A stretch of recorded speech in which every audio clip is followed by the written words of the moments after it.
60 காவலர்கள் உள்ள இறங்குறாங்க. உள்ள இறங்கி டே நைட்டு வாஷ் பண்ணி தூக்குனாங்க. கிட்டத்தட்ட அங்க நடந்தது ஃபுல்லாவே ஏகப்பட்ட பேருக்கு இந்த பாலியல் பிரச்சனை அங்கே நடந்திருக்கு. ஏகப்பட்ட பேர் இதுல ஈடுபட்டிருக்கிறாங்க. அந்த ஹெச்ஆர் ரேஞ்சில் உள்ள நிறைய பேர் இந்த அபியூஸ்மெண்ட்ஸ் வேலை பார்த்த பெண்களை தவறான வழியில் பயன்படுத்தி இருக்கிறார்கள். சார் வணக்கம். சார் வணக்கம். எப்படி சார் இருக்கீங்க? நலமா இருக்கீங்க? நல்லது சார். இப்போ இந்தியாவே உலுக்கிய ஒரு சம்பவம்னா அந்த நாசிக்ல இருக்க அந்த டிசிஎஸ் கம்பெனியில் ஒரு பெண் வந்து பாதிக்கப்பட்டதா அந்த தகவல் வந்து பெரிய அளவில் வந்து பேசும் பொருளா மாறிட்டு இருக்கு. என்ன நடந்தது சார் அந்த டிசிஎஸ் கம்பெனியில்? டிசிஎஸ் இன்ஃபோடெக் வந்த பிறகு நிறைய கல்ச்சர் மாறுகள் நம்மள்ட்ட வந்திருக்கு. மேலைநாட்டு கல்ச்சர் எல்லாமே வந்திருக்கு, வடநாட்டு கல்ச்சர் நம்மள்ட்ட வந்திருக்கு. பட் நம்ம கல்ச்சர் எங்கேயும் போகல, நம்ம எங்கேயும் வேலைக்கு போகல, நம்ம இங்கே தானே இருக்கோம். நம்ம தான் எல்லாத்துலயும் எம்பவர்மெண்ட்டாக தான் இருக்கும். நம்ம இன்னொரு இடத்து மைக்ரேட் ஆக வேண்டிய அவசியமே தமிழ் பீப்புள்ஸ் கிடையாது. பட் இங்கே எல்லாரும் வந்தாங்க. மேகாலயிலேருந்து வந்தாங்க, சிக்கிம்லேருந்து வந்தாங்க, அந்த நேபாளிலேருந்து வந்தாங்க, எல்லாரும் வந்துட்டாங்க. ஸ்பாக்கல் வந்த மாதிரி தான் சென்னையில். ஸ்பானா என்ன தெரிஞ்சிருக்காது நமக்கு. அவங்க வந்த பிறகு தானே அந்த ஃபீல்டு இங்கே வந்துச்சு.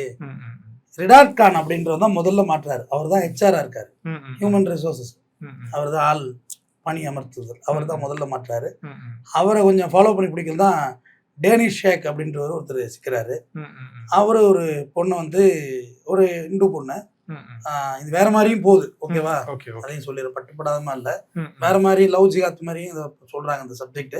பட் முழுசா விசாரணை முடியட்டும். அந்த பொண்ணு வந்து இந்து பொண்ணு வந்து முஸ்லீமாவும் மாற்றத்துக்கு முயற்சி பண்ணாரு. அது முஸ்லீமாவே ஏறக்குறைய மாற நெருங்கிட்டு அந்த பொண்ணு நோன்பு இருந்திருக்காங்க, மாற முயற்சி பண்றாங்க அப்படிங்கிற லெவல்ல போயிருந்திருக்கு. கடைசியா அந்த பொண்ணுடைய பேரண்ட்ஸ் வந்து என்ன இந்த பொண்ணு இப்படி ஆட்டிடியூட் எல்லாம் மாறுது, ஹிஜாப் எல்லாம் போடுது அப்படின்ற மாதிரி அவங்க ஃபீல் பண்ணியிருக்காங்க. இப்போ நம்ம ஊர்ல மாதிரி அது யதார்த்தமா இருக்காது வடநாட்டுல. நம்ம ஊர்ல மதம்லாம் இங்க பெருசாலாம் எடுபடாது.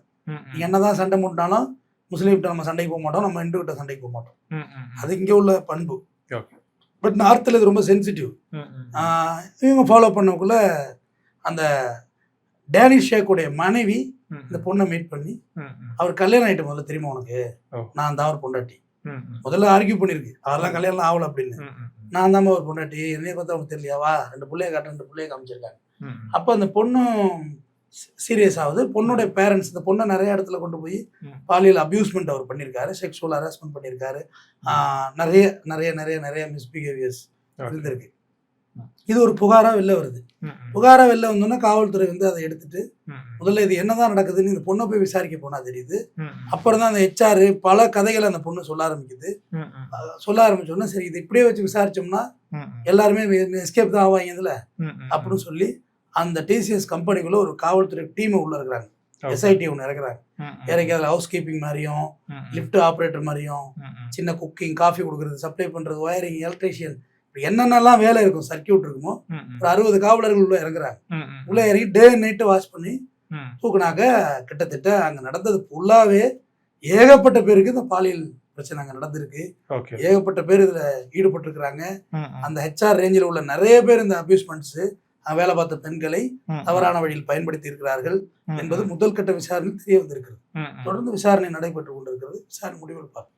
இல்லை சார், இப்போ பொதுவாக பெண்கள் வந்து ஒரு காலேஜ் முடிச்சுட்டு நம்ம ஏதாவது ஒரு வேலைக்கு போகும்போது இந்த மாதிரி ஐடியான ஜாப்ஸ் தான் வந்து சூஸ் பண்ணுறாங்க. காரணம் என்னன்னா அங்கே வந்து ஒரு நல்ல சம்பளம் கொடுப்பாங்க. இந்த சம்பளம் வாங்கினா நம்ம குடும்பத்தை வந்து நம்ம எப்படியாவது மேம்படுத்தலாம், இந்த ஒரு கனவோட தான் உள்ளே போகிறாங்க. இது அவங்களுடைய வீக்னஸாக வந்து பயன்படுத்திட்டு அங்கே அந்த முக்கிய பொறுப்பில் இருக்க ஆட்கள்லாம் வந்து இந்த மாதிரியான தவறான வழிகளுக்கு வந்து கொண்டு போகிறாங்க. இப்போ அந்த இடத்துல சொன்னது என்னன்னா, இப்போ இந்த மாதிரி வர இந்து பெண்கள் எல்லாரும் வந்து ஒரு டார்கெட் பண்ணுறாங்க, ஒரு அபியூஸ் வந்து நடக்குது. இது வந்து மதமெல்லாம் தாண்டி அங்கே ஒரு பெரிய மாஃபியா இருக்குன்னு வந்து சொல்கிறாங்களே சார். இல்லை, இந்து பொண்ணு முஸ்லீம் பொண்ணுங்கிற கருத்துக்குள்ளே நான் வரல. ஓகே, அது பாதிப்பு தான். ஓகே, அப்புறம் நான் இந்து பொண்ணுக்கு நடந்தா என்ன, முஸ்லீம் பொண்ணுக்கு நடந்தா என்ன, கிறிஸ்டியன் பொண்ணுக்கு நடந்தா என்ன, பௌத்த பொண்ணுக்கு நடந்தா என்ன, பெண்ணுக்கு பாதிப்படுது. பொள்ளாச்சி பாலியல் சம்பவத்தில் வந்து நீங்கள் இந்து பொண்ணா பார்த்தீங்களா, பொண்களா பார்த்தீங்களா, இல்லை கிறிஸ்டியன் பெண்களா பார்த்தீங்களா, முஸ்லீம் பெண்களா பார்த்தீங்களா? பெண்களா பார்த்தீங்க தானே. அது யார் வீட்டு பிள்ளையா இருந்தாங்க, அது பாதிப்பு தான். இப்போ கன்னியாகுமரி காசி அபியூஸ் பண்ணதுல திருமணமான பெண்களா தானே பார்த்தீங்க. இவங்க கல்யாணம் ஆயிட்டு இவங்க ஏன் போனாங்கன்னு கேட்கல, இல்லை கேட்கக்கூடாது. அது ஆசை விரிக்கிறவன் ஏதோ விரிச்சு பண்ணிட்டான். இந்த பெண்களையும் சும்மா சொல்லக்கூடாது. ஐயா எவ்வளோ நாளைக்கு பெண்கள் முட்டு மரம் தூக்குறது, கொஞ்சம் வேலை போற ஒழுக்கமாக தான் இருக்கணும். எல்லாம் கழுகு மாதிரி தான் இருப்போம் ஆண்கள். நீயா சிக்கிற அப்படின்றது என்னுடைய கருத்து. தெரிஞ்சு போச்சு. இல்லை பிளைண்டா இந்த சொசைட்டில இப்படிதான் இருக்கானுங்க. ஓகே, கோவிட் இருக்குன்னா நம்ம தான் மாஸ்க் போட்டு பத்திரமா வீட்டுக்குள்ள இருந்துக்கணும், போனாக்க வரத்தான் செய்யும் அப்படின்றது என்னுடைய கருத்து. ஏன்னா இவனுக்கு நீங்க பேம்பர் பண்ணியே வந்து பெண்கள் வந்து ரொம்ப அட்வான்டேஜ் எடுத்துக்கிறாங்க. பொதுவாக பாதிப்புனா பெண்களை பேம்பர் பண்ணுறோம்ல, பேம்பர் மீன்ஸ் பாதுகாக்கிறோம். ஐயோ பாவம், ஐயோ பாவம், ஐயோ பாவங்கிறோம். அதை விட அக்கிரமத்துக்கு நடந்துகிட்டு இருக்கு, வீட்டுக்குள்ள படிச்சுட்டு இருக்க பிள்ளைய பூந்து வெட்டுறான், அதுதான் பாவம். கொஞ்சம் கூட சம்மந்தமே எல்லாம் மூஞ்சில ஆசிட்டை ஊத்துறான், அதுதான் பாவம். குடும்ப நடத்தவர்ல கண்ணில் ஆசிட்டை ஊத்துறான், அதுதான் பாவம். நம்மளா வந்து போயிருக்க இடத்துல வந்திருக்க இடம் வேலை செய்ய படிக்க போனோம், படிக்க தான் போகணும். ஓகேயா? கோவை ஏர்போர்ட்டுக்கு பின்னாடி இருந்தால் பிரச்சனை வரத்தான் செய்யும். நான் போவேன், எனக்கு பிரச்சனை வரும்னா அது நீயா போய் தேடிக்கிறது. முதல்ல அதை உடைச்சி எடுங்கன்னு சொல்லுவார். ஆறுதலா பேச தான் இந்த மாதிரி ஆயிடுது. ஆறுதலாம் வேண்டியது இல்லை சார். இப்போ நமக்கு ஏதாவது ஒரு பிரச்சனைனா நம்ம மேலதிகாரி கிட்ட தான் வந்து அதை முறையீடு பண்ண முடியும் சார். இப்போ அந்த இடத்துல இப்போ டிசிஎஸ் மாதிரியான ஒரு பெரிய கம்பெனியில் இந்த மாதிரி பிரச்சனை நடக்கும்போது இந்த ஹெச்ஆர் கிட்ட தான் வந்து கம்ப்ளைண்ட் பண்ணுவாங்க. ஆனால் இங்கே ஹெச்ஆர் தான் ஒரு முக்கிய குற்றவாளியே வந்து இருக்காங்க. அவங்க தான் இந்த மாதிரியான பாதிக்கு வந்து அந்த பெண்களை வந்து வழி நடத்துறாங்க அப்படின்ற மாதிரி வந்து சொல்றாங்களே சார்.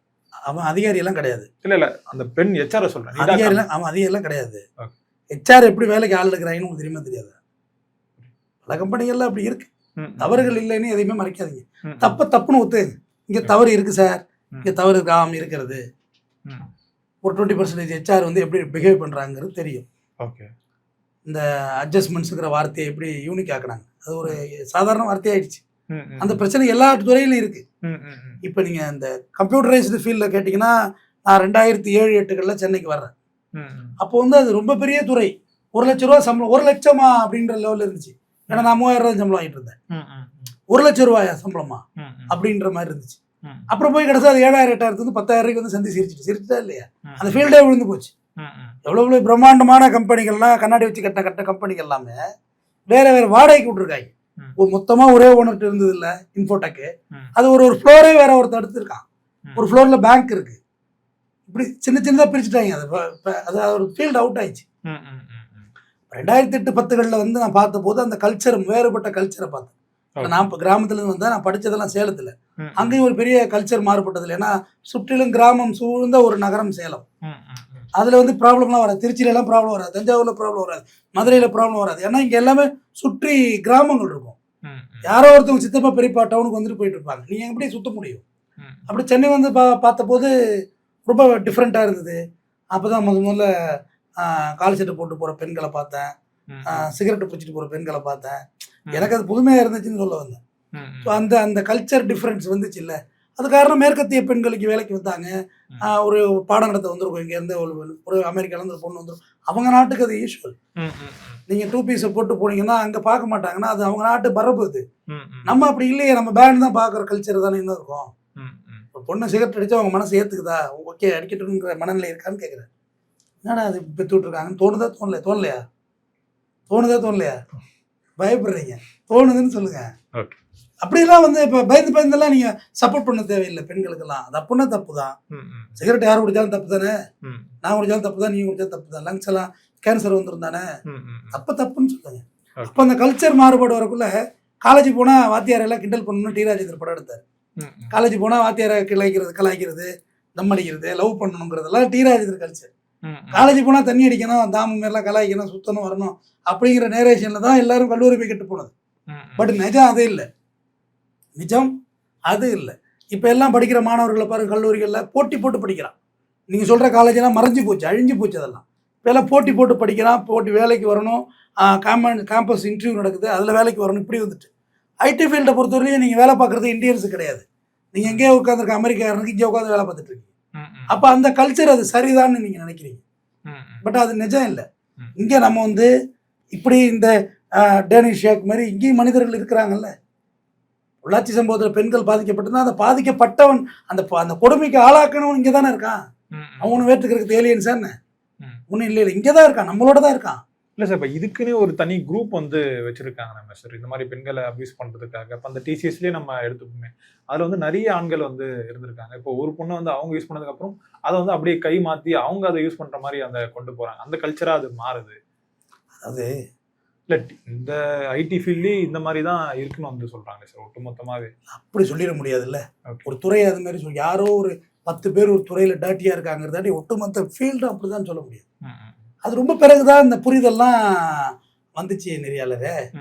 ஆரம்பத்தில் நீங்கள் மேலோட்டம் பார்த்தா புரியாது. இப்போ புடவை கட்டியிருக்கவங்களாம் நல்லவங்களும் கிடையாது, அரைகுறை ட்ரெஸ் போட்டிருக்கவங்களாம் கெட்டவங்களும் கிடையாது. ஆனா பட் நீங்க கெடுதலுக்கான வழிவகைகளை ஏற்படுத்தி கொடுக்குறீங்கிறது என்னோட கருத்து. எப்படி நீங்க சனி ஞாயிறுகள்ல வந்து வெள்ளி சனி ஞாயிறுகள்ல வந்து கிழக்கு கடற்சாலை பக்கம் போனீங்கன்னா அந்த கல்ச்சர் மாறுபாடை நீங்க பார்க்கலாம். சாதாரணமா 10 பீர் அப்ப லேடிஸும் குடிச்சிட்டு அது மாதிரி அவங்களோட கல்ச்சர் வேற மாதிரி இருக்கும். பசங்களோட சிகரெட் அடிக்கிறது போறது வர்றது அது ஒரு மாதிரி இருக்கும். பட் அது எல்லாமே சரியா போயிட்டு இருக்கும். யாரோ ஒருத்தன் சைக்கு இறங்கி லாக் பண்ணான்னு வச்சுக்கங்களேன், அதை வீடியோ பண்ணியோ வேற ஏதோ ஒன்று ட்ராப் பண்ணியோ அவனோட ஃப்ரெண்ட்ஸுக்கெல்லாம் இணங்க வைக்கிறதுக்கு இது மாதிரி இறங்கிட்டான்னா சிக்கலாயிடுவீங்க. இல்லை உன்னை பணத்துக்கு வாடகைக்கு அனுப்ப ஆரம்பிச்சான்னு வச்சுக்கோங்க, இப்போ அவன்கிட்ட இல்லை அவன் வீடியோ விடவான்னா அப்போ பிரச்சனை ஆயிடுவீங்க. அப்போ இப்போ வந்து பேன் வந்து போலீஸ் ஸ்டேஷன் போலீஸ் என்ன செய்யும்? அந்த மாதிரியுமே அந்த பொண்ணுக்கு வந்து டார்ச்சர் கொடுத்துருக்காங்க சார். அவருடைய ஃப்ரெண்டு அந்த டேனிஸோட ஃப்ரெண்டு வந்து இப்போ டேனிஸுக்கு நீ இந்த மாதிரிலாம் பண்ண எனக்கும் இந்த மாதிரி கூட இரு அப்படின்னு சொல்லி டார்ச்சர் கொடுத்துருக்காரு. நான் தான் ஒரே வார்த்தை சொல்றேனே, நடக்கத்தான் செய்யும். நீங்கள் இந்த சமுதாய கோடுலேருந்து நீங்கள் விலகி நிற்கிற வரைக்கும் சமுதாய முரண்பாடுகள் நம்மளை துரத்திட்டு தானே இருக்கோம். யாருக்கு இங்கே தப்பு பண்ண முடியாமல் இருக்கு சொல்லுங்க? உங்களுக்கு இல்லையா? எல்லாருக்கும் தப்பு பண்ண இங்கே முடியும். எங்கே நம்ம பயப்படுறோம்னா தைரியம்லாம் இருக்குது நம்மள்கிட்ட, தைரியம்லாம் இல்லாமல் இல்லை. ஏங்க கொஞ்சம் கூட மூளை இல்லாமல் முழுசாக உடம்பை வச்சு கொஞ்சோண்டு மூளையை வச்சு அக்கிரமம் செய்ய முடியுது ஒருத்தனால. உடம்பு பூரா மூளை வச்சு செயல்படுற நம்ம என்னென்ன வேலை பண்ணலாம்? படிச்சிருக்கீங்கல்ல, நானும் படிச்சிருக்கேன்ல. ஏன் இப்போ அஃபென்ஸ் பண்ண தெரியாதா? பண்ண மாட்டோம். காரணம் இந்த சொசைட்டி வந்து நம்மளை வேற மாதிரி பார்க்குங்கிற பயம். நல்லவர்கள்லாம் கிடையாது இங்கே யாரும் நெறியாளர். ஆனால் இந்த சமுதாயம் நம்மளை வேற மாதிரி பார்க்குமே, நாளைக்கு இடிச்சொல்லுக்கு ஆளாயிடுவோங்கிற பயம்தான். அந்த பயம் பெண்கள்கிட்ட அறவே இல்லாமல் போயிட்டு இருக்கு நாளடைவுலங்கிறது தான் என்னுடைய கருத்தா இருக்கு. ஏன்னா உங்க முதல் தலைமுறை இப்போ தான் படிச்சு வெளில வரணும். இந்த பேனா பச்சை கலர் பேனா வந்து உங்க பாக்கெட்ல உட்காருறதுன்னா ஒரு நாள்ல உட்காந்துருச்சா? அது எத்தனை வருஷம், அதுக்கு எத்தனை நூற்றாண்டுகள் போராடி வந்திருக்கிறாங்க. இப்பதான் பெண்கள் வெளில வர்றோம். தாய்க்கிழவின்னு ஒரு படம் வந்துச்சு, அது மதுரைக்கு போவோம். யார்? ராதிகா. பஸ்ஸில் வந்து ஒரு பல்லெடுத்து பையன் தான் பொண்ணு உட்காந்து உரசிக்கிட்டு இருப்பாங்க. போலேர்னு ஒன்று வைக்கும், ஓடி அங்கே போய் உட்காரு, படிப்பை இப்போதான் வந்திருக்கு, அரசல் காதல் போடி எங்கிட்ட அப்படிங்க. ஸோ அந்த ஒரு சீன் வந்து நிறையா விஷயங்களை டீச் பண்ணியிருக்கு. இப்போதான் வெளில வந்திருக்கோம். வெளில வந்தோடனே இந்த மாதிரி நடந்தா இது வந்து இது நீங்கள் எப்படி சொல்கிறது உங்களுக்கு தம்பி? முன்னேற்றம், முற்போக்கு, ரைட், நல்ல வார்த்தை. முற்போக்குங்கிறது வந்து எஜுகேஷன் வைஸ் எம்பவர்மெண்ட், வேலை வாய்ப்பு. ஒரு எம்எல்ஏ ஆகிறது ஒரு முற்போக்கு, ஒரு மாவட்ட கவுன்சிலர் ஆகிறது ஒரு முற்போக்கு, ஒரு மாவட்ட செயலர் ஒரு முற்போக்கு, ஒரு எம்பி ஆகிறது முற்போக்கு, ஒரு கலெக்டர் ஆகிறது முற்போக்கு, ஒரு ஐபிஎஸ் ஆகிறது முற்போக்கு, ஒரு ஜட்ஜ் ஆகிறது முற்போக்கு. ஆனால் முடி வெட்டிக்கிட்டு சுற்றுறதுல இல்லை முற்போக்கு. முடியை இறுக்கி வெட்டிட்டாக்க அவங்க முற்போக்கா? ஆம்பளைங்க போடுற சட்டையை போட்டுட்டு சுற்றினா முற்போக்கு, புல்லட் ஓட்டினா முற்போக்கா? அதில் டிரைவிங் ஸ்கூல் போனால் உங்கள்கிட்ட பாட்டி கூட ஓட்டுமே ஒரு வாரத்தில் புல்லட்டு, அதில் என்ன இருக்குது ஆச்சரியம்? முற்போக்கு அதில் இல்லைங்கிறது தான் இங்கே தவறாக டீச் பண்ணப்படுது. ஒரு விஷயங்கிறதுல என்னென்னா புரிதல் என்னென்னா முற்போக்கு அதில் இல்லை. இப்போ ஒரு ஆளுமை அப்படின்னா இப்போ வந்து சுனிதா வில்லியம்ஸ் வந்து ஒரு ஆளுமை அப்படி பார்க்கணும், அதுதான் முற்போக்கு. நம்ம நினைச்சா கூட போக முடியுமா? ஸ்பேஸில் போய் இருந்துட்டு இருக்காங்க, நம்ம நமக்கு நினைக்க கூட முடியாது. அதுக்கு அவ்வளோ பணம் வேணும், நம்ம உடம்பு ஒத்துக்கணும், நிறைய விஷயம் இருக்குல்ல, அதுதான் முற்போக்கு. அது ஆளுமைக்கு வராமல் இந்த மாதிரி வேலைகள் செய்கிறது, நீ ஒரு பீர் அடித்தா நான் 2 பீர் அடிப்பேனா, முற்போக்கு. அது நல்ல விஷயமே இல்லை. இப்போ இந்த ஓரத்தில் இந்த மெயின் ரோட்டில் நீங்கள் குடிச்சிட்டு விடிய கிடக்க, காலையில் வேணாலும் செல்லு வேணா காணாமல் போயிருக்கோம், வேறெல்லாம் ஒன்றும் பெரிய சேதாரம்லாம் ஆயிட மாட்டீங்க, ஓகேவா? நாய் வந்து உங்களோட படுத்துறது தூக்கிட்டு இருக்கும் பக்கத்தில். ஆனால் இதே ஒரு பெண் அந்த இடத்துல குடிச்சிட்டு விடிய போதையில் கிடக்க முடியுமாங்கிறது என்னோட கேள்வி. 80 வயசு பாட்டியை வந்து ரேப் பண்ணிட்டு தான் பார்க்குறோம் செய்திகளில். அப்போ சமுதாயம் இப்படி தானே இருக்குது. அப்போ நம்ம எந்த அளவுக்கு கேர்ஃபுல்லாக இருக்கணும்? நம்மளுடைய பாதுகாப்பு நம் கையில் இருக்குங்கிறது என்னுடைய கருத்து. நீ யாரை குறை சொல்லி பிரயோஜனம் கிடையாது. நீ இந்த மாதிரி பேசுகிற என்னை திட்டி என்ன ஆக போகுது, எனக்கு என்ன டேமேஜ் ஆக போகுது? சார் இப்போ அந்த டிசிஸில் வந்து சொல்லியிருக்காங்க சார், இதுக்கப்புறம் இந்த மாதிரியான தவறுகள் வந்து நடக்காது, நாங்கள் எல்லாரையும் வந்து சஸ்பெண்ட் பண்ணியிருக்கோன்னு வந்து சொல்லியிருக்காங்க. ஆனால் இப்போ நிறைய பெண்கள் வந்து வெளியே வந்து சொல்ல ஆரம்பிக்கிறாங்க, எங்களுக்கும் இந்த மாதிரிலாம் நடந்திருக்கு, நாங்கள் வந்து ஏதாவது ப்ரொமோஷன் வாங்கணும்னா இந்த மாதிரி எங்ககிட்ட வந்து அப்ரோச் பண்ணியிருக்காங்க, சில இன்க்ரிமெண்ட்ஸ் ஏதாவது வாங்கணும் எங்கிட்ட வந்து இந்த மாதிரி அப்ரோச் பண்ணிக்கிறாங்கன்னு சொல்லிட்டு அந்த பெண்ணோட பேர் சொல்லாமல் எங்களுக்கு இந்த மாதிரி நடந்ததுன்னு சொல்லிட்டு நிறைய கம்ப்ளைண்ட் கொடுக்குறது நம்மளால பார்க்க முடியுது சார். அதாவது கேட்குற அல்ப இது வந்து எல்லா ஃபீல்லையும் இருக்குது இந்த பிரச்சனை, அதை ஒத்துக்கிடுவோம். எல்லா ஃபீல்லையும் இந்த பிரச்சனை இருக்கு. உனக்கு ஏதாவது தரணும்னா நீ ஏதாவது காம்ப்ளிமெண்ட் பண்ணுங்க. லஞ்சத்தை வேற வழியாக கேட்குறான் தம்பி, லஞ்சம் தான் அது, வேற வழியாக கேட்குறான். இது பிரச்சனை இருக்க தான் செய்யுது. அதை சகிச்சுக்கிட்டு செய்கிறவங்களும் இருக்காங்க. சில பேர் இல்லை சார் என் திறமைக்கு எதுவும் வாய் இருந்தால் கொடுங்க, இல்லை பரவாயில்லன்னு போகிறவங்களும் இருக்காங்க. அப்படி போகிற பெண்கள் நிறைய பேர் இருக்கிறாங்க, சகிச்சுட்டு போகிறவங்க கொஞ்சம் பேர் இருக்காங்க. சகிப்புத்தன்மை அவங்க அதில் விஷயம். அது அது உங்களோட சர்வேல ஃபிட்டஸ்ட்டாக அவங்க பார்க்குறாங்க. ம், அந்த பட்டாப்பட்னு ஒரு படத்தில் பாலச்சந்தர் இருக்கார்ல, ம், சமுதாயம் கெட்டு குட்டிச்சோரா போனதுல முக்கியமான பங்கு அந்த ஆளுக்கு. ம், ம், பல இயக்குனர் சிகரங்கிறாங்க கேட்டால், பையன் லவ் பண்ண பொண்ணை அப்போ கல்யாணம் பண்ணுவான், ம், அப்பனோட சித்தாத்தால பையன் லவ் பண்ணுவான். குழப்பமா இருக்குல்ல? ம். அப்படிதான் படம் எடுத்தார். அப்படிதான் படம் எடுத்தார். இது எவ்வளோ பெரிய குழப்பம், கான்ட்ரவர்சியான விஷயம். வேலை அவள் ஒரு திறக்குதுன்னு சுஜாதா வந்து பாடியெல்லாம் திருற மாதிரி, பாடி மீன்ஸ் இன்னர்ஸ் அதெல்லாம் திருற மாதிரி போட்டு லிப்ஸ்டிக் எல்லாம் போட்டுக்கிட்டு ஒரு மாதிரி கொண்டை போட்டுட்டு இப்படி இப்படி ஐப்ரோ கட்டிட்டு போவாங்க, சிடுக்கு சிடுக்கு சிடுக்குன்னு. வேலைக்கு போகிறோம் இப்படி தான் போகணுங்கிற வித்தை யார் கொண்டு வந்தது? வேலைக்கு நார்மலாக மேக்கப் போடாமல் போகக்கூடாதா? ம். மேக்கப் அங்கே ஒன்று என்ன ரோட் ஷோவாக நடத்துகிறாங்க, இது என்ன ஷோவாக நடத்துகிறாங்க, வாக் ஷோவாக நடத்துகிறாங்க. ம். வேலைக்கு தானே போயிருக்கேன், அப்படி தானே படம் எடுத்திருக்குன்னு சொல்லுவார். ம். ஸோ இதெல்லாம் ஒரு மித்து. நம்மளை வந்து பட்டாஃபட்னு அதில் ஒரு கேரக்டர் வரும். ம், ம். அது வந்து அம்மா லவ் பண்ணுற அம்மா பாருங்க அம்மாவை வந்து சில நேரங்களில் சில மனிதர்கள் புக்கு அது.